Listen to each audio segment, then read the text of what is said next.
L'été commence sur l'autoroute A7, l'axe privilégié des Français pour rejoindre la Côte d'Azur. Des dizaines de millions de personnes sont attendues ici entre juillet et août. Sur les aires d'autoroute, c'est l'heure des pique-niques. Pour les gendarmes, c'est l'heure de la planque. Une voiture de gendarmerie est embusquée derrière un bosquet. À son bord, François et son radar laser dernière génération. Sa portée atteint les 900 mètres. Au bout de quelques minutes, 175, le Porsche Cayenne derrière. le laser flash une Porsche à plus de 175 km/h. Il y a du monde dedans. La voiture prend en chasse le bolide. Elle est capable de monter à plus de 260 km/h. Frédéric et François, les deux gendarmes, ont l'habitude de ce genre de situation. Le conducteur cherche à les semer.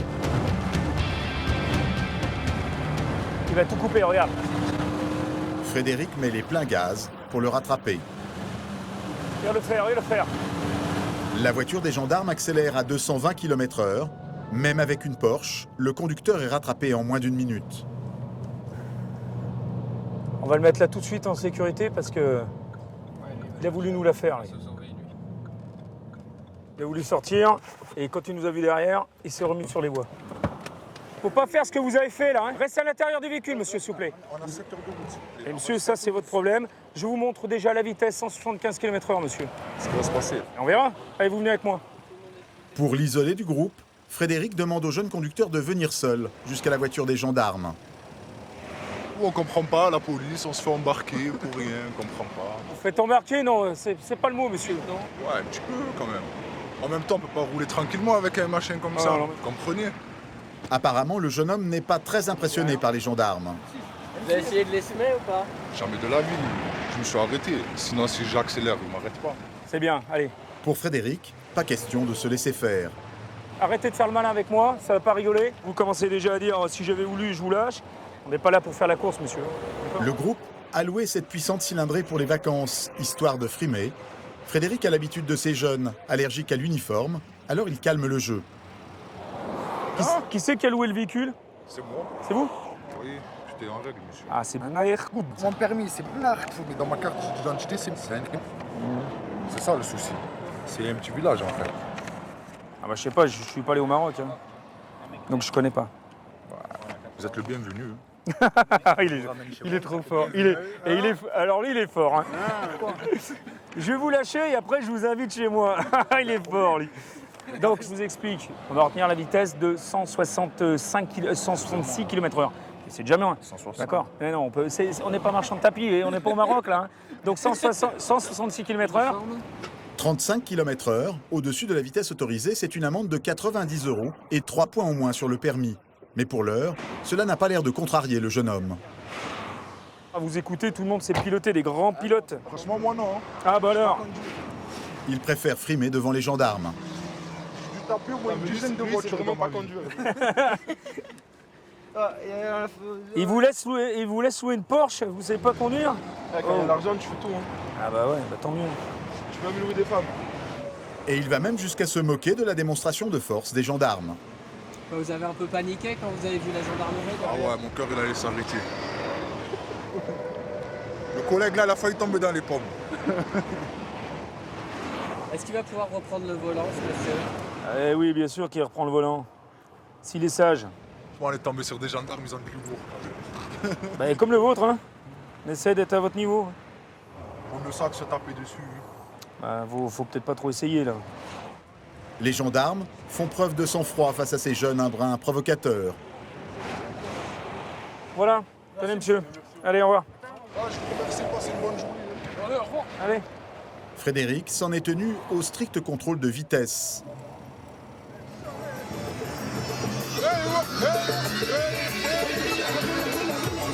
Il n'a pas le droit de fouiller le véhicule, même si les jeunes lui semblent suspects. On était sur des gros provocateurs des cités. C'est des gens qui ont de l'argent, on ne sait pas comment, parce qu'un Porsche Cayenne comme ça, il faut déjà pouvoir se l'offrir. La location, c'est au moins 3-4 000 € minimum pour un week-end. Et vis-à-vis voilà, de l'autorité, on ne veut pas perdre la face, il faut faire le costaud. Et c'est des situations où ça s'envenime. Pour des millions de Français, Les vacances commencent ici, sur l'autoroute. Les aires de repos sont prises d'assaut. La queue au péage n'en finit plus. Pour les gendarmes, c'est le moment de sortir les gros moyens. L'été, la délinquance routière bat des records. Nous suivrons le peloton d'autoroute de Salon de Provence. À sa tête, le commandant Lotte. À 38 ans, il dirige plus de 50 militaires sur une centaine de kilomètres d'autoroute. Ces 4 derniers jours, on a eu 4 morts sur les routes du département. Donc on est obligé de mettre un service d'ampleur pour bien montrer qu'on est là. Nous suivrons aussi Frédéric et François, les 2 pilotes de la voiture rapide d'intervention. Nous serons également dans les coulisses de l'autoroute avec Thierry, patrouilleur depuis 7 ans. L'été, il intervient sur les opérations les plus délicates en plein cœur du trafic. Travailler sous circulation, si vous avez peur, c'est pas la peine. Sur la route, comme dans les airs, ces hommes surveillent l'autoroute 24 heures sur 24 et leur quotidien n'a rien à voir avec des vacances. Face à eux, des accidents chocs, des chauffards inconscients, des fraudeurs arrogants,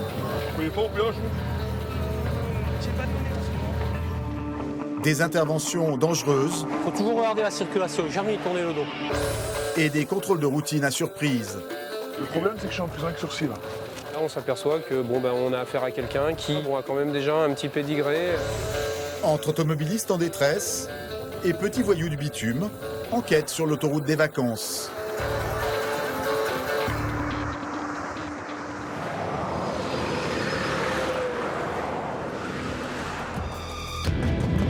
Direction Marseille, près de l'aire de Cavaillon. Les gendarmes sont appelés sur un accident. Sur place, un embouteillage se forme déjà. L'état de la voiture ne laisse rien présager de bon. Les pompiers sont les premiers à arriver sur les lieux. Qu'est-ce qui s'est passé a priori Je sais pas du tout. Je ne connais pas les circonstances. Les 3 personnes qui étaient dans le véhicule, c'est celles qui sont dans l'ambulance. D'accord, ok. Voilà. Ils étaient 3 dedans. Ouais. D'accord. Bon, a priori, une carte de contrôle ou quelque chose de genre. Un pneu qui a éclaté peut-être. Les pneus ont l'air en bon état. Donc, on va aller demander. Les passagers de la voiture sont entre les mains des pompiers. Impossible de les interroger pour l'instant, mais un témoin a assisté à la scène. C'est vous qui êtes le témoin de l'accident? Moi, j'étais juste derrière. Vous étiez juste derrière? Ouais. Qu'est-ce qui s'est passé exactement? En fait, elles étaient sur la bande de gauche. Il y avait une 207 noire sur la bande de droite. Elles se sont abattues toutes les deux en même temps. En fait, elle a donné un coup de volant pour l'éviter. Pour l'éviter? Elle est partie. En fait, la 207, elle s'est pas arrêtée. J'ai pas pris le numéro de plaque, tout ça, mais voilà, j'ai pas fait de regarder. De toute façon, on va récupérer tous les éléments auprès de la dame. Le conducteur de la deuxième voiture ne s'est probablement rendu compte de rien. Il a continué sa route sans s'inquiéter du sort des victimes, 3 jeunes filles, à peine âgées de 20 ans. Le trafic était de la voiture, la conductrice qui est là, qui est là. D'accord, la passagère, ok, passagère avant droite, la et vous derrière. étiez derrière. Malgré la violence du choc, les jeunes filles s'en sortent indemnes. Mais Marina, la conductrice, a du mal à réaliser ce qui vient de se passer. Ce sont ses copines qui, à chaud, font le récit de l'accident. On roulait. Normalement, une voiture est arrivée très vite, elle s'est rabattue sur nous. Nous, de la peur, on a voulu mettre un coup de volant. La voiture, elle a tourné, on a frappé dans la barrière. Voilà, parce que ma copine a donné un coup de volant. Mais oui, parce qu'il roulait tellement vite qu'il s'est rabattu sur nous, en fait, il n'a pas dû nous voir. Et en fait, voilà. Finalement, vous avez rien, tout va bien? Non, rien du tout. Merci, Plus de peur que de mal. C'est sa voiture, c'est elle qui conduisait, elle a eu peur pour nous, je pense. Oui, aussi. Le commandant Lotte comprend que la conductrice a peut-être fait une faute de conduite.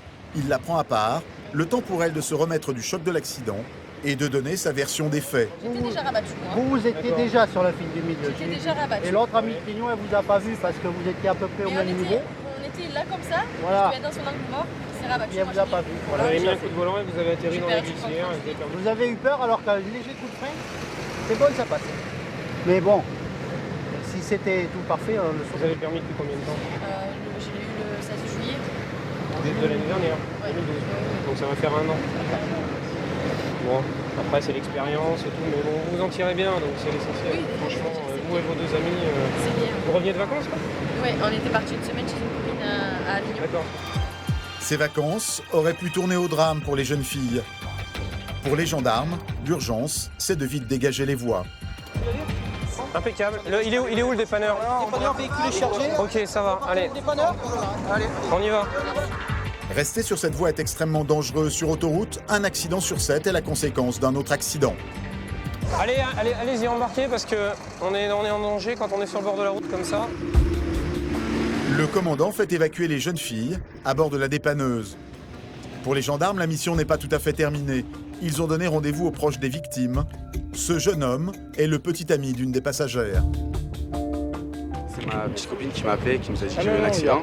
Ça met beaucoup de pression. C'est vraiment dangereux l'autoroute, c'est beaucoup de vitesse et souvent les accidents sur l'autoroute c'est souvent fatal. Vous venez d'arriver là? Et je le souhaite à personne, c'est beaucoup de pression. Honnêtement, je le souhaite à personne. Au bout de quelques minutes, la dépanneuse arrive enfin.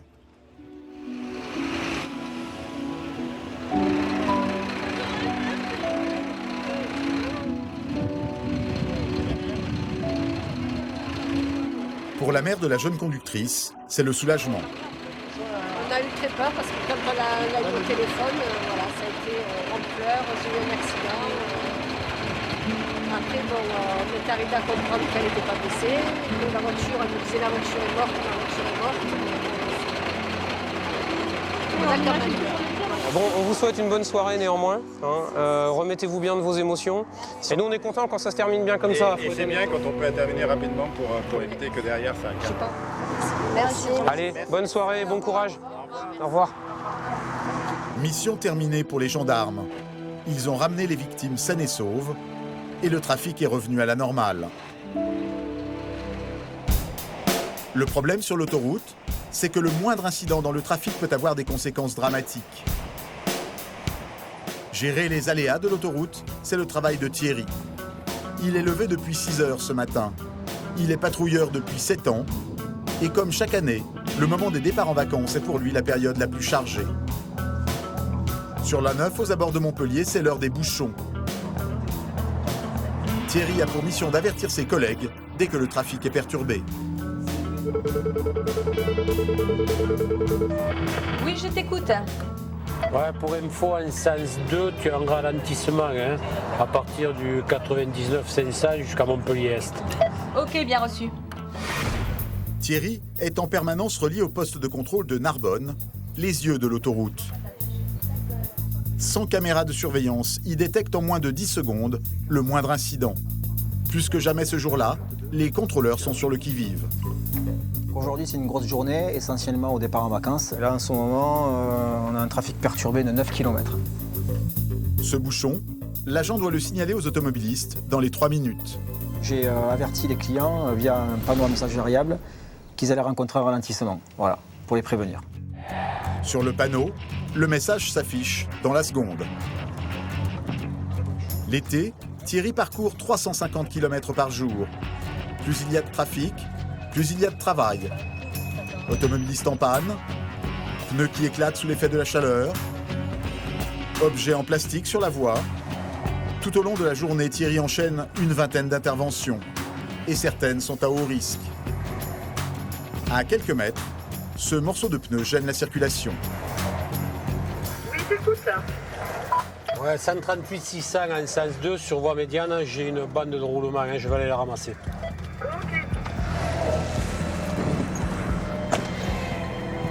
Thierry doit traverser les voies, malgré les véhicules qui le frôlent à presque 130 km/h. Il prend des risques. Récemment, un patrouilleur est mort alors qu'il balisait la chaussée. Ah, il faut faire attention, il faut toujours regarder la circulation, jamais y tourner le dos. Ouais, et puis bon, il ne faut pas hésiter. Si vous sentez qu'il faut y aller, il faut y aller, il ne faut pas attendre, savoir, il faut y aller. Quand vous le sentez, il faut y aller de suite. Si vous hésitez, c'est pas bon. Sur autoroute, à 130 km/h, ce simple morceau de pneu peut provoquer un grave accident.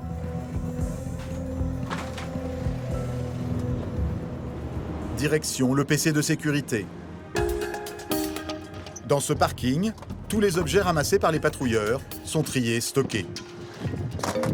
L'été, les bennes sont pleines. Thierry ramasse presque une centaine d'objets par semaine, 3 fois plus qu'en temps normal. Et sur la route des vacances, on trouve parfois des choses insolites. Là, apparemment, il y en a un qui a perdu un canoë. Ça a dû être tombé, je pense, hein, vu l'état, ça a dû être tombé par un usager. Hein. Alors ça, c'est des cônes de signalisation qui a été ramassé par un poids lourd. Et après ça, c'est des cônes qui sont foutus. Voilà, il y en a quand même pas mal. Hein. Retour sur l'autoroute, toujours saturé. Dis-moi, on me signale un accident au 136 de Salles en sens 1. Apparemment, un VL impliqué qui aurait fait des tonneaux, une Renault Mégane. Ok, je suis au 138 3 salles, là, en sens 2. Je vais voir ça, hein, je te rappelle en passant. Ok. Allez, là, vous voyez, ça arrive d'un coup. Les accidents, c'est la hantise du patrouilleur. S'il a fait des tonneaux, ça peut être méchant. 136, c'est pas loin, on va le voir en passant. Là. L'accident a eu lieu sur la voie opposée. Oh, ah oui, oui. Une voiture est complètement retournée. Oui, j'écoute. Ouais, bon, tu as un VL sur le toit, à cheval, voie de droite, voie médiane, tu as un bouchon. Hein. Apparemment, il y a quelqu'un dans la voiture. Hein. Moi, je monte sur l'accident. Ok, bien reçu. Nathalie doit alerter au plus vite les autres automobilistes. Surpris par la scène, ils peuvent percuter la voiture et provoquer un carambolage. Donc là, on déclenche un message qui va remonter, qui sera diffusé sur Radio Trafic. Il faut que l'info remonte dans les 4 minutes. Dans un autre bâtiment, derrière son micro, Loïc diffuse la nouvelle. Sur autoroute, un automobiliste sur 5 écoute les flashs trafic. Et priorité à votre sécurité, vous circulez sur l'autoroute A9. Un accident vient d'être signalé 6 km après Vendargues à la sortie numéro 28. Un secteur déjà impacté par un ralentissement. Les conditions de circulation seront difficiles entre Nîmes et Montpellier sur cet axe A9 en ce moment. Pour arriver plus vite, Thierry emprunte un raccourci. Grâce à ses portails disposés tous les 5 km, il change de sens de circulation sans attendre le prochain échangeur.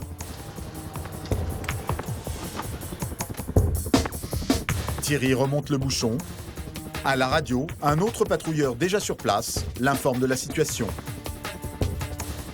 La personne est au solaire, elle a été sortie du véhicule par les témoins. Quelques minutes plus tard, Thierry arrive à son tour. Ouais, je suis sur place, hein, donc je vais isoler droite et médiane. Hein. Les patrouilleurs sont les premiers sur les lieux, avant même l'arrivée des pompiers. Mais pour Thierry, pas le temps d'aller voir la victime. L'urgence pour lui, c'est d'éviter un nouvel accident. Il neutralise 2 voies de circulation. La plus à droite, pour protéger la victime, et celle du milieu où se trouve la voiture, écrasée par l'impact. Les pompiers arrivent au même moment. La victime est une femme, elle partait en vacances avec son chien. Un couple est à son chevet, ce sont eux qui ont signalé l'accident. Les pompiers se concentrent autour d'elle pour lui donner les premiers soins. Pendant ce temps, Thierry et son collègue se chargent du chien. Il a peur, non? Ouais, en plus il est pas attaché, c'est par cœur, il s'est là. C'est fait mal à l'oreille, con. Ouais, c'est... Pour éviter que l'animal s'échappe sur les voies, les patrouilleurs l'attachent à la glissière de sécurité. Bon alors attache-le là, non, Christophe, pour l'instant, là. Attache-le là, et puis après, on va appeler un béton, quoi. Il faut le recoudre, ce truc. La brigade canine des pompiers est appelée à la rescousse. Thierry peut maintenant commencer sa petite enquête. À la fin de l'intervention, il est chargé d'envoyer à la société d'autoroute un rapport précis détaillant l'accident. Il n'y a pas de dégâts, hein? Non, apparemment non, elle n'a pas... Elle a éclaté? Pas de glissière, ouais, je pense. Je pense qu'elle a éclaté. Apparemment, elle a éclaté. C'est un peu qui a éclaté. Ouais. Mais je vois qu'elle a tapé là-bas au glissière et elle est venue faire un tonneau ici, vous voyez, à la trace noire là-bas. Ouais, c'est un éclatement alors apparemment. Hein. Non, c'est un ah, non. Elles sont endormies. Ah d'accord, ok. Ok. Ah bon, c'est pas une défaillance, elle s'est endormie. Elle a dû se réveiller, je pense, contre les glissières. Pudique, Thierry cherche à avoir des nouvelles de la victime. Discrètement, il pose la question à un des pompiers. C'est grave, non? Non, c'est grave. Ça va pas du tout, quoi. Ouais. milieu de la tête, ça se serait tapé. Ok. La femme a un léger traumatisme crânien. Un petit miracle à en juger l'état de la voiture. Ça paraissait grave en passant de l'autre côté, on aurait dit que ça risquait. Mais bon, apparemment, elle s'en tire bien. Ouais, départ de l'ambulance, c'est des pompiers, donc ils amènent la conductrice là à l'hôpital de Sète. Ok, reçu. Donc, je sais pas si tu as entendu, le dépanneur devrait pas tarder à arriver. Hein. Il a été pris dans les bouchons. Ok, ouais, j'ai reçu. Ouais. Thierry est inquiet. Sans dépanneuse, impossible d'évacuer la voiture et de rétablir le trafic. Depuis une demi-heure maintenant, les deux voies sont toujours coupées à la circulation. Les voitures roulent au ralenti sur plus de 10 km. Quelques minutes après, la dépanneuse arrive enfin. Il faut libérer les voies maintenant. La carcasse est vite évacuée. Départ du dépanneur. Ok. Voilà, on est en train de ramasser la voie de droite. Hein. Jusqu'au bout, l'intervention de Thierry est risquée. Non. Ah non. Non, il ne faut pas penser à avoir peur, hein, sinon... Quand vous travaillez sous circulation, si vous avez peur, hein, c'est pas la peine. Hein.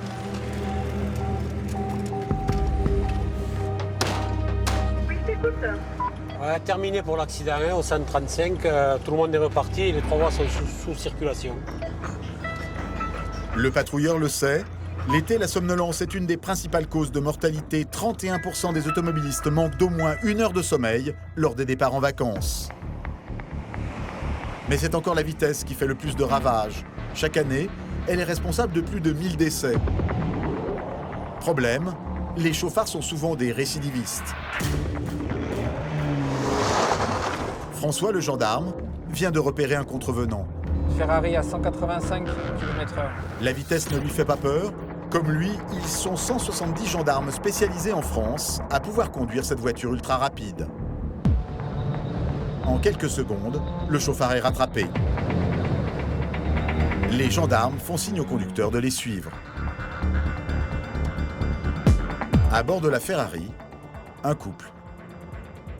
Présentez-moi le permis, s'il vous plaît, monsieur, et la carte grise. Vous n'avez pas le permis sur vous? D'accord. Il faudra nous le présenter, monsieur. Hein. D'accord, vous allez avoir une rétention de permis. On vous a contrôlé à 185 km/h. On va vous montrer là. Ah, ici. 185 pour 130. Pardon? Ah bah, c'est d'autant plus dangereux. Là, on va les se mettre en sécurité juste après le péage. Allez, suivez-nous, monsieur. Les gendarmes ont pris soin de récupérer sa carte grise pour éviter qu'il ne se sauve. Question de sécurité, surtout quand son permis est sur le point d'être retiré sur le champ.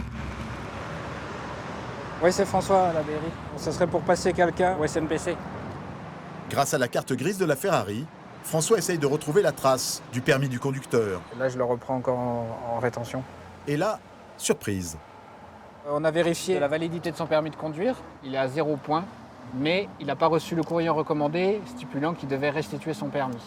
Donc son permis est encore considéré comme valide, tant qu'il n'a pas reçu ce recommandé. Voilà. C'est-à-dire que potentiellement, déjà, c'était quelqu'un qui avait plus son permis. Déjà, potentiellement, dès qu'il recevait le papier, il n'avait plus de permis. Voilà. Donc, je crois qu'il ne va pas être très content, mais... François va annoncer la nouvelle au chauffard. Il y a un petit souci avec votre permis. Vous n'avez plus de points. Solde de points nul. Ça ne vous a pas été notifié encore, donc le permis il est encore valide. On est d'accord? Mais vous n'avez plus de points. Comment ça se fait, ça? Je n'ai aucune idée, je ne sais pas, vous me l'apprenez. L'homme n'a plus de points et plus le droit de rouler. Je vais vous expliquer comment ça va se passer. C'est un accro de la vitesse et il ne s'en cache pas. Vous aviez perdu le permis pour la vitesse? C'est encore avec cette voiture? Non, avec une 63 MG. Avec mon autre voiture. Une Mercedes en plus d'une Ferrari, l'homme collectionne les modèles sportifs et est en fait patron d'un garage de voitures de luxe. Pourquoi vous roulez si vite? Je roulais pas trop vite. Avec cette voiture, c'est pas très vite. Vous alliez où? Je rentre chez moi, je viens de Cannes, je rentre chez moi à l'eau. J'ai plus de points alors. Vous n'avez plus de points. Pas de vol. Sans aucun point sur son permis de conduire, le conducteur risque très gros. En cas d'accident, son assurance ne le prendrait pas en charge. l'homme n'est pas prêt de regoûter au plaisir du volant de sa Ferrari. Vous prenez ça avec le sourire quand même? On n'a pas le choix, on va pas pleurer. Il y a plus malheureux que nous. Avant de pouvoir reconduire, l'homme devra repasser son permis, mais seulement au bout de 6 mois, minimum. D'ici là, pas le choix, c'est sa compagne qui jouera les chauffeurs. C'est bon, vous pouvez y aller. Au revoir, monsieur. Il a tout gagné, ce monsieur-là. Ben, tout gagné, non, il a plutôt tout perdu. Après, il donne plus l'impression de quelqu'un qui s'en moque, voire qui continuera à conduire sans permis. Ça n'a pas l'air de le déranger plus que ça. L'été sur les autoroutes du Midi, c'est le défilé des chauffards. Au volant, les plus gros amateurs de vitesse, ce sont surtout les jeunes, de 18 à 25 ans. Mathieu a 24 ans. Il est père d'un petit garçon d'1 an et demi. C'est aussi un mordu de vitesse. Je vous présente mes voitures, en particularité celle-ci. Je m'en sers pour les accélérations, les petites sensations fortes. À première vue, ces voitures ne payent pas de mine. Ma familiale, que je me sers un peu pratiquement tous les jours, et puis quelques voitures que j'entretiens. En réalité, il a trafiqué leur moteur. Ça, à l'origine, ça fait 130 chevaux. Là, je pense faire aux alentours de 250. Et voilà comment Mathieu a boosté ses voitures. Donc j'ai pris ce moteur de ce monospace qui est vachement plus puissant, qui fait 150 chevaux. Je l'ai mis dans celle-là, un peu retouché à ma façon, qui me permet au jour d'aujourd'hui monter à peu près à 230 km/h. Même, je dirais même rivaliser avec la Mégane RS des gendarmes. Le jeune homme aime provoquer les gendarmes. Devant ses amis, il raconte ses récents déboires sur la route. J'étais devant les gendarmes, j'ai doublé comme ça et j'ai tapé une accélération. Devant les Schmitt? Ouais, tu t'avais. J'étais derrière. Quand il ne fait pas des petits boulots, Mathieu passe le plus clair de son temps dans son garage, à trafiquer pièce par pièce ses voitures dans un seul but. Ma passion, c'est de swapper les voitures. C'est-à-dire swapper? En fait, c'est de mettre de plus grosses cylindrées dans une voiture banale de tous les jours, quoi. Ça passe inaperçu, on arrive à côté de grosses cylindrées de style Porsche, BM, et puis au final, on peut que lui dire au revoir parce qu'il n'arrive pas à suivre. Le jeune homme a aussi trafiqué ses freins. Il pense les rendre plus efficaces. Malgré ses précautions, c'est illégal. En cas de contrôle, il risque la saisie, voire la destruction de sa voiture. Donc ça, c'est le freinage d'origine de cette voiture. Et donc c'est celui-là qu'on a apporté, qui est nettement plus gros et qui permet en fait un plus gros freinage assez violent par rapport à la puissance justement du moteur. Un peu plus loin, son ami Arnaud est encore plus radical. Il sacrifie carrément une pièce vitale à sa sécurité. J'ai pas d'airbag car je vais changer de volant. Je vais en prendre un volant plus sportif et j'en vois pas trop l'utilité en fait. L'airbag ça fouette le visage, ce qui paraît ça casse des nez et tout ça. J'ai pas l'impression de faire trop le fou en voiture, d'aller me prendre un mur ou aller dans le ravin bêtement quoi. Ça peut arriver, non? Ah ça peut arriver, c'est vrai. Ouais, je l'ai déjà fait mais j'étais bourré. Donc... Arnaud est un récidiviste du délit sur autoroute. Il s'est fait retirer son permis quelques mois plus tôt. Je serre les fesses quand je vois des flics. Avec leurs jumelles, ils peuvent nous avoir de loin. Je roule aux alentours de 180-200 km/h. Pour espérer échapper aux gendarmes, Mathieu et Arnaud comptent sur un gadget interdit. Ça capte la fréquence des radars. Mobile, fixe, tout. Les deux jeunes gens le savent, ce détecteur de radar est illégal. En cas de contrôle, ils risquent une amende de 1 500 € et un retrait de 2 points sur leur permis de conduire. C'est une prise de risque, mais maintenant que l'appareil est installé, on est prêt à partir. En France, seuls les avertisseurs de radar sont tolérés, car ils ne font qu'alerter les conducteurs de l'approche d'une zone de radar. Les détecteurs, eux, signalent leur emplacement exact. Voilà pourquoi ils sont interdits. Donc là, on va s'engager sur l'autoroute. Ils décident de faire un tour, à peine engagés sur une 2 voies. Mathieu pousse le moteur de sa vieille voiture. 160. 180. 200. Nous, on préfère faire des excès de vitesse sur autoroute. Je pense que ça risque moins. de rouler en centre-ville. Mais en ville, c'est pas possible d'atteindre une vitesse pareille. Et les distances sont trop courtes, on n'a pas le temps de pouvoir aller à plus de 200 comme on veut. Dans un tel véhicule, aucune assurance n'est valable et l'accident serait fatal. En roulant normalement à 130 km/h, la violence d'un choc équivaut déjà à une chute du 22e étage. Totalement inconscient des risques qu'il fait courir aux usagers de l'autoroute, le conducteur slalom entre les voitures à plus de 190 km/h.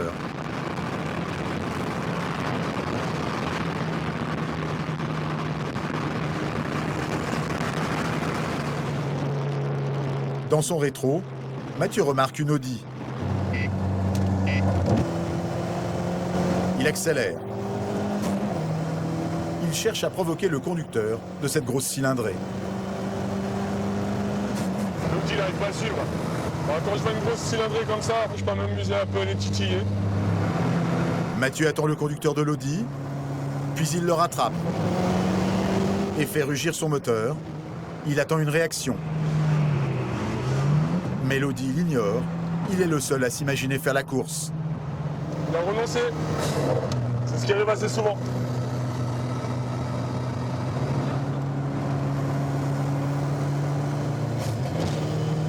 Soudain, le détecteur signale un radar. Apparemment, il détecterait quelque chose. La dernière fois que j'ai vu la gendarmerie, elle était là. Je sais qu'ils sont souvent dans ce coin.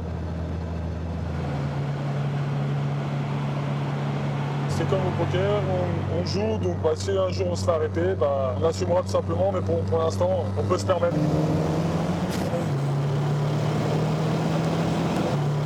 Mathieu pousse sa voiture au maximum de ses capacités. Je vais essayer de bloquer le compteur. 200, 210. La GTI tremble. 220. La vitesse ne fait pas bon ménage avec une aussi vieille voiture. 225. 230. 230 km/h sur autoroute. Il est en très grand excès de vitesse. Il risque jusqu'à 3 ans de suspension du permis de conduire. Je suis inconscient de ce que je fais, mais je suis conscient de ce que je fais. Ce que je veux dire, c'est que je suis inconscient de le faire, mais je suis conscient que c'est inconscient de le faire. À grande vitesse, le conducteur perd toute notion du danger. C'est chaud. Les deux jeunes croisent un ami. Une conversation s'improvise à plein gaz sur l'autoroute.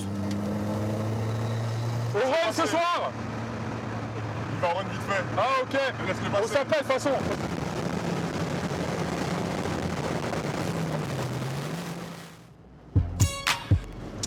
Ce soir-là, comme chaque vendredi, Mathieu et Arnaud ont un rendez-vous un peu particulier. Ils vont participer à un run, une course de voitures sauvage entre jeunes de la région.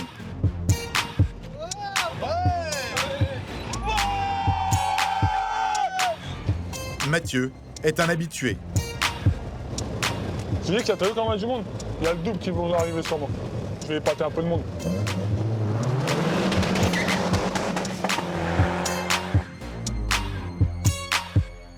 Parfois, il existe des pistes pour ce genre de rassemblement. Particularité de celui de ce soir,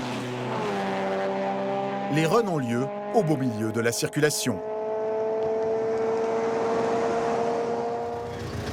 Avant de commencer la course, Mathieu fait un repérage pour vérifier si les gendarmes surveillent les alentours. Ils se mettent ici avec les jumelles, ils se mettent un peu plus haut où moi j'ai déboîté. Et puis, il doit y avoir quelques coins parce que ils viennent pratiquement tous les week-ends maintenant. Pour l'instant, il n'y a pas de gendarmes. Alors Mathieu se lance. Sur cette deux voies, il est interdit de rouler à plus de 90 km/h. En quelques secondes, le jeune homme est à plus de 130 km/h. Sa course sera de courte durée. Au loin, un gyrophare va mettre fin à la soirée. Ça y est, les gendarmes sont arrivés. Mais jusqu'au bout, les jeunes runners vont les provoquer. Face à ces fous du volant, les gendarmes de l'autoroute ont une nouvelle arme. À première vue, cette voiture semble tout à fait ordinaire, comme on en croise tous les jours. Mais celle-ci cache bien son jeu. À Salon de Provence, Jean-Louis fait partie des 2 gendarmes initiés au secret du dernier né des radars. Cette voiture est composée d'un radar qui est dissimulé derrière la plaque d'immatriculation. Vous voyez donc le radar, c'est ce petit rectangle noir.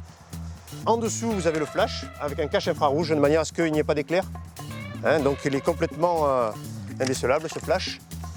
Vous avez ensuite un appareil photo de 20 millions de pixels, donc qui prend des photos relativement correctes.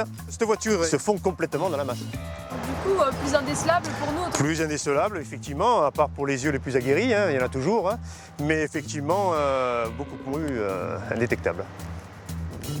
D'ici à 3 ans, ces voitures remplaceront les hiboux, ces fameux radars postés en bordure d'autoroute. Plus discrète, cette voiture se mêle au flot de la circulation et passe incognito, enfin presque. Même si on est un véhicule banalisé, on est en service, le gendarme travaille en tenue, on est en tenue.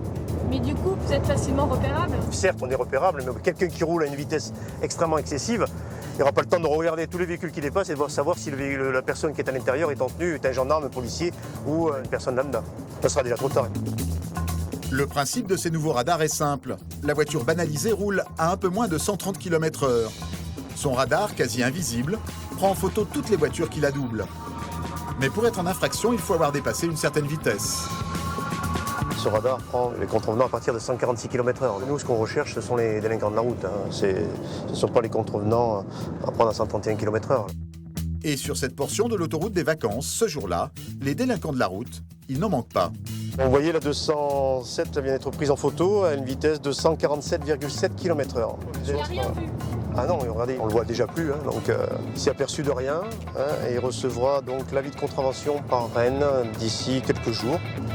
Comme pour un radar classique, ce conducteur pris à 147 km/h écopera d'une amende de 45 € et de la perte d'1 point sur son permis de conduire.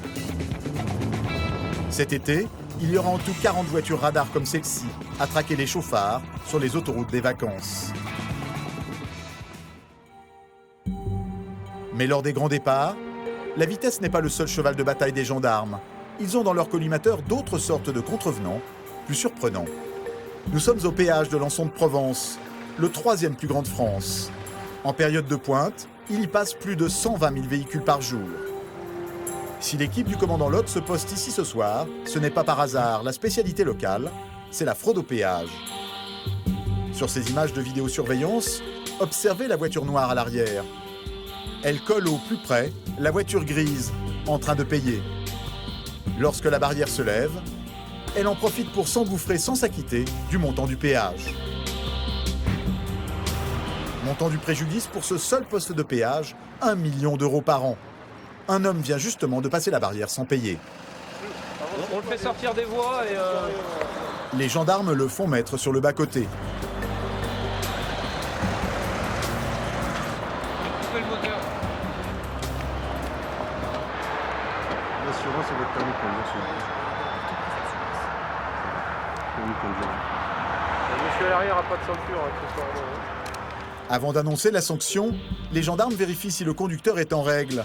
Ils en profitent pour faire le tour de la voiture. Rallumez vos phares, monsieur, s'il vous plaît.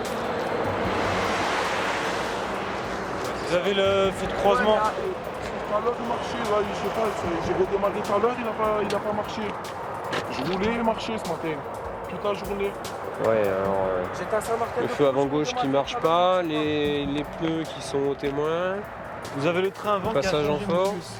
Pour le jeune homme qui pensait voyager gratuit, la facture va être salée. On est sur une petite collection d'infractions puisque ce monsieur a commencé par passer en force le péage. À côté de ça, on le contrôle, on s'aperçoit que son phare avant gauche ne fonctionne plus. Monsieur n'a pas son permis de conduire sur lui. Son train avant de pneus commence à être plus que limite. Le passager arrière n'a pas de ceinture. Bon, disons que c'est quelqu'un qui, s'il s'était acquitté tranquillement de son péage comme tout le monde, aurait pu espérer éventuellement passer au travers du contrôle et là voilà, il va finir avec une somme bien plus élevée. C'est déjà à peu près combien? Tout cumulé sur à peu près 200 € là. Donc c'est vraiment pas une opération gagnante pour lui. En moyenne, les gendarmes interceptent un fraudeur chaque nuit. Mais en été, ils en arrêtent près d'une demi-douzaine. Il y a un intérêt pour les gens qui viennent de très loin et qui du coup peuvent économiser des sommes significatives. Depuis Paris, ça peut représenter une économie entre guillemets d'une bonne cinquantaine d'euros. Donc il y a des gens pour qui c'est une pratique, je dirais, habituelle. C'est un peu comme la fraude du métro, mais dans un registre un peu différent. Le jeune resquilleur venait de Marseille, à seulement une demi-heure de Lançon. Pour ce trajet, il aurait dû débourser 2 €. Mais même pour une aussi petite somme, il a une excuse toute prête. Ah, franchement, c'est la crise, madame. 2 €, je me retrouve à combien? À 200 €. Ça rajoute un 0. Ah, je sais pas. Pourquoi vous avez fraudé au péage? Parce qu'en fait, je voulais vite rentrer chez moi. Je voulais pas casser un billet de 50 aussi. Et voilà, j'ai tracé. Je fais le con. Mais bon, par contre, je sais pas, tout ça de gendarme, tout ça de moto, j'ai rien vu. Heureusement qu'on fait pas un gros face, sinon... Allez. Il ne faut pas attendre longtemps pour qu'une nouvelle voiture force la barrière. Une Audi grise comme celle-ci profite de l'abonnement télépéage d'un autre conducteur pour passer la barrière sans rien débourser. Et cette fois, le conducteur file sous le nez des gendarmes. Au volant de sa voiture rapide, Frédéric ne tarde pas à le rattraper. Pour être sûr de ne pas le manquer, 2 motards l'ont accompagné. Bonjour. Vous payez pas au péage, vous? Vous avez pas de... J'ai pas de monnaie en ce moment. Ah donc c'est gratuit là pour vous? Non. Bah si, la preuve, vous avez forcé la barrière. Voilà, montrez les papiers s'il vous plaît. Le conducteur est en fait une femme. Pour éviter toute nouvelle fuite de la jeune fraudeuse, les gendarmes prennent avec eux son permis de conduire. Vous suivez là maintenant. Elle regagne sous bonne escorte la barrière de péage. Donc là, on la ramène pour qu'elle s'acquitte déjà, première chose, de son péage. Et en même temps, elle aura une amende. Elle a quand même un véhicule d'une certaine gamme, donc je pense qu'elle a quand même de moyens. Là, ça va lui coûter 93 ou 94 € de payer que les 2-3 € qu'elle avait à s'acquitter sur place. Pour avoir collé la voiture devant elle, la jeune fraudeuse devra payer une amende de 90 €. Vous l'avez attrapé? On l'a attrapé juste après, au milieu de l'aire de repos, là, sur le refuge. On est parti sur le refuge, on l'a attrapé. Et s'était arrêté sur le... Non, c'est les motards qui sont arrivés, ah, d'accord, ils ont saclé. Tentative de fuite, passage en force. Même confronté aux gendarmes, Vous n'avez pas défaussé la barrière? la jeune femme est impassible. C'est la première fois que vous fraudez au péage ou sur le permis? Non, c'est la première fois. Et pourquoi? Car je suis très pressée, que je n'avais plus de monnaie sur moi. J'arrive d'Avignon et je me suis réveillée il n'y a pas très longtemps, je n'ai pas eu le temps ni d'aller retirer ni rien. Les gendarmes ont insisté pour qu'elle retourne payer son ticket de péage, là où elle aurait dû le faire. Ah ouais, d'accord, ils veulent que je paye là? D'accord. Apparemment, elle n'a pas l'habitude. Je sais pas comment faire parce que je sais pas passer. Elle qui était pressée au volant de sa voiture, ça tombe mal. Oh là là, ça va pas commencer à Un agent de la société d'autoroute vient à la rescousse. Voilà, c'est donc que je vais régler. Tu peux pas? Non, ça ne peut pas. Sans monnaie sur elle, la jeune femme ne peut pas s'acquitter des 4 € de péage par carte bancaire. Vous patientez, je suis obligé de vous appeler. Elle devra encore attendre. Surtout pour de la connerie comme ça.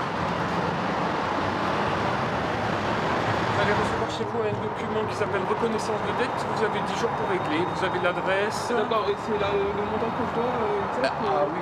Si vous payez sous 10 jours, oui. Après, c'est 10 € de plus. D'accord. D'accord. Au revoir. Bonne soirée. Merci. Comme elle, chaque année en France, 2 millions d'automobilistes fraudent au péage. Il est 2 h du matin, cela fait 4 heures que les gendarmes du peloton d'autoroute sont debout, et la nuit est loin d'être finie.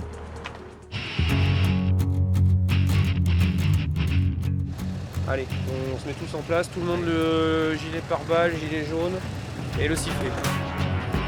Postés à une sortie de l'autoroute, les gendarmes vont contrôler ce rond-point. L'été, c'est un des meilleurs spots pour coincer les fêtards un peu trop alcoolisés. Ils arrêtent sur leur passage tous les conducteurs pour les faire souffler dans l'éthylotest. Quand soudain, une voiture au loin hésite à avancer vers le contrôle. On retourne, allez. Pour le commandant Lot, c'est louche. Il veut en avoir le cœur net. Allez, vite, vite, vite, vite, vite.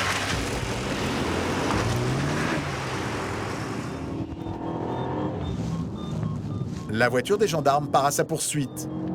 En quelques secondes, elle est censée rattraper le fuyard, mais là, aucune trace. Je pense qu'il s'est arrêté. On l'aurait déjà attrapé là. Les gendarmes scrutent d'éventuelles cachettes. Est-ce qu'il est rentré là? Non, je pense pas. C'est une petite route qu'on n'a pas forcément la possibilité de tenir. Et c'est vrai qu'il y a un nombre significatif d'automobilistes qui sont parfois tentés de l'emprunter pour essayer de nous échapper. Ouais. Donc soit ils accélèrent, soit ils essaient de se garer devant une propriété, de couper les feux et de faire comme s'ils étaient garés là depuis des heures. Finalement, ils retrouvent la voiture. Non, il est là-bas. Putain, il a filé vite, hein. Alors maintenant, faut qu'il s'arrête. Il m'a l'air un peu hésitant. Ouais, attention.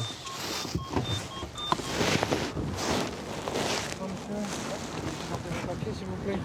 Vous allez consommer de l'alcool? Non, tout à l'heure, tout dans la province. Oui. Allez-y, bah, soufflez dans l'appareil, vous chercherez votre assurance après.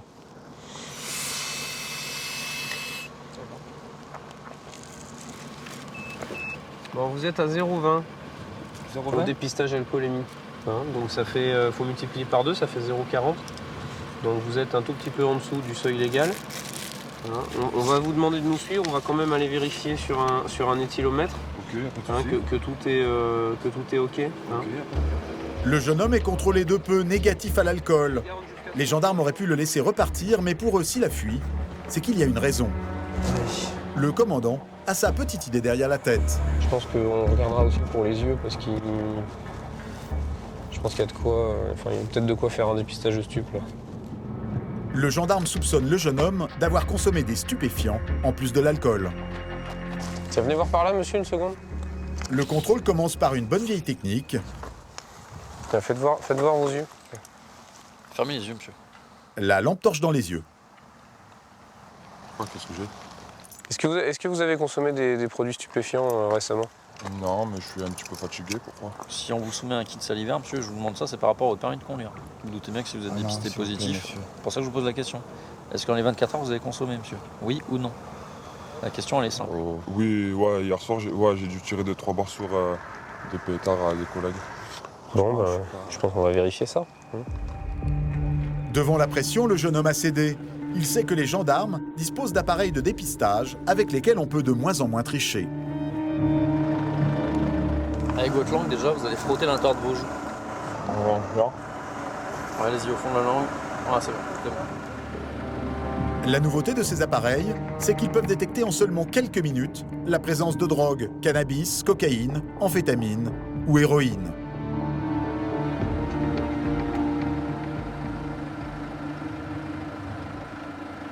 Nous, le nombre de nos contrôles, il ne va pas cesser d'augmenter avec le temps parce que ces petits appareils, on en a de plus en plus. Donc vous allez vous faire prendre, et même si vous ne consommez pas régulièrement, quoi. Hein. Ah bah il y a une rétention de permis, bien sûr. Ouais. Pour les stupéfiants, c'est 6 mois. Oh non, si je perds mon permis, je suis plus... Pour le jeune homme, le retrait de son permis sonnerait la fin de ses vacances. Il est censé retrouver un ami pour aller sur la Côte d'Azur. Mais coup de chance, il échappe à la sanction suprême. L'appareil nous donne un résultat négatif, donc c'est que vous avez consommé depuis certainement trop longtemps ou pas en assez grande quantité. Vous aurez senti le boulet passer pas loin là. Allez, je vous rends les papiers. Merci, c'est gentil. Bonne fin de nuit. Aujourd'hui, un conducteur sur 10 de moins de 25 ans conduirait sous l'influence du cannabis. J'ai l'échappée belle, ce petit papier là, je pensais que j'allais plus l'avoir. Après, je pense à tous mes copains qui font que ça, je me dis qu'il faut qu'ils fassent attention, quoi. Il faut faire attention. Ce jeune homme s'en sort bien. Un autre aura moins de chance quelques heures plus tard.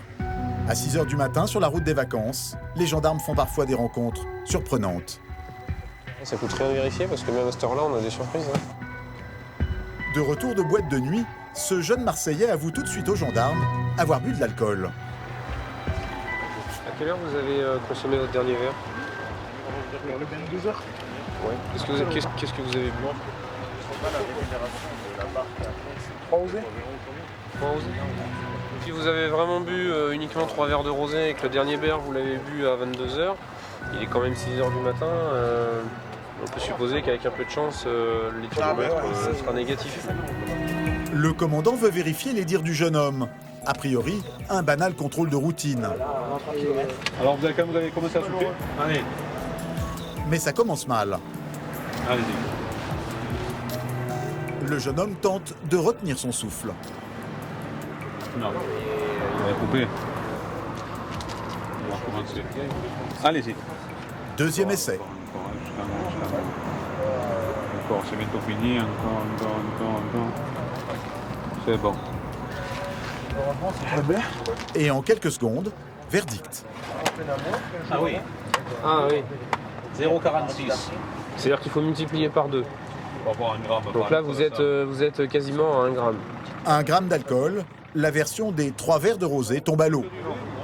Et vous avez vraiment bu que du rosé? Je suis conscient, monsieur, je vous l'ai dit, honnêtement, je ne serais pas autant.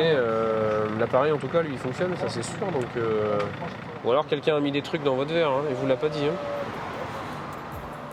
1 gramme d'alcool, c'est 6 points au moins et une suspension de permis. Alors le jeune conducteur tente de négocier avec les gendarmes. Je ne vais pas s'arranger, monsieur, honnêtement. Non. Je vous explique, je suis en attente de suspension. Même d'annulation. Surprise, le permis du jeune homme est en passe de sauter. C'est en fait un habitué des contrôles de gendarmerie. Il y a quelques mois, il s'est déjà fait arrêter au volant de sa voiture avec de l'alcool dans le sang. Vous avez eu combien au contrôle? 0,27. Ah non, mais ça c'est une contravention. Ouais, mais avec des litres fuite. Ah. Voilà, je me suis pas arrêté, j'ai voulu jouer avec le feu. Et ben, ils m'ont rattrapé. Et voilà, j'ai pris 8 points, j'ai pris 1 300 € d'amende. Avec ce nouveau contrôle, plus de doute, le jeune Marseillais n'est pas prêt de reprendre le volant. Permis. Oui, parce que c'est un délit. Là, ça veut dire comment ça va. Je vais vous expliquer. En gros, j'ai plus de permis, quoi. Ah, je suis dégoûté, monsieur, je suis dégoûté. Je vous l'ai dit. Donc moi, j'enverrai un fax au parquet. Donc là, je passe au tribunal, là? Oui. Ah ouais? Et là, nouvelle surprise. Le problème, c'est que je suis en prison avec sursis, là. En prison avec sursis pour rien à voir, pour une bagarre qui a mal tourné. C'est encore autre chose différent. C'est encore autre chose, oui. Sous ses airs inoffensifs, le jeune Marseillais a un casier judiciaire chargé. En fait, voilà, c'est mal tombé. Quelqu'un m'a agressé, je me suis défendu, je l'ai dévisagé. Il a porté plainte et c'est passé comme tentative de meurtre par arme blanche. Bon, après, j'ai mon oncle qui est avocat, donc j'ai eu 6 mois de sursis avec 5 ans de mise à l'épreuve. Donc là, je suis encore en mise à l'épreuve. C'est le procureur de la République qui décidera du sort du jeune homme. Mais une nouvelle conduite sous l'emprise de l'alcool ne fera pas pencher la balance de son côté. Il risque la prison. Psychologiquement, il faut se préparer à ça, quoi. C'est bête, parce que je m'y attendais pas et que je m'en voudrais toute ma vie. C'est pas grave, la vie continue. Interdit de reprendre le volant, le jeune homme appelle sa petite amie pour qu'elle vienne le chercher. Allô, c'est moi. Je me suis fait arrêter par la gendarmerie. De conduite sous l'emprise de l'alcool à tentative d'homicide, les hommes du commandant Lot ont pris l'habitude de croiser toutes sortes de conducteurs. En 2012, sur leur secteur de près de 150 km, ils ont relevé plus de 5000 infractions entre juillet et août.